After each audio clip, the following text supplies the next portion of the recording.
भारत से जंग के दौरान पाकिस्तान पर होने वाले तमाम साइबर हमले नाकाम बनाए जाने का इंकशाफ हुआ है। आपको बता रहे हैं कि भारत से जंग के दौरान पाकिस्तान पर होने वाले तमाम साइबर हमले नाकाम बनाने का इंकशाफ हुआ है। कौमी असम्बली कायमा कमेटी बराए IT एंड टेलीकॉम का इजलास जारी था, जिसमें यह बताया गया कि पाक भारत जंग के दौरान साइबर सिक्योरिटी टीम की कारकर्दगी पर खराज तहसीन पेश किया जाता है। 5 से 10 मई के दौरान पाकिस्तान पर साइबर हमले किए गए। पाकिस्तानी साइबर सिक्योरिटी टीम ने साइबर हमले नाकाम बनाए। चेयरमैन कमेटी ने यह भी कहा कि साइबर सिक्योरिटी टीम को खराज तहसीन पेश किया जाता है। भारत से जंग के दौरान पाकिस्तान पर होने वाले तमाम साइबर हमलों को नाकाम बना दिया गया है।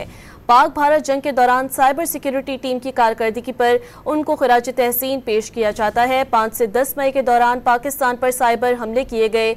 चेयरमैन कमेटी ने यह भी कहा कि पाकिस्तानी साइबर सिक्योरिटी टीम ने साइबर हमले नाकाम बनाए।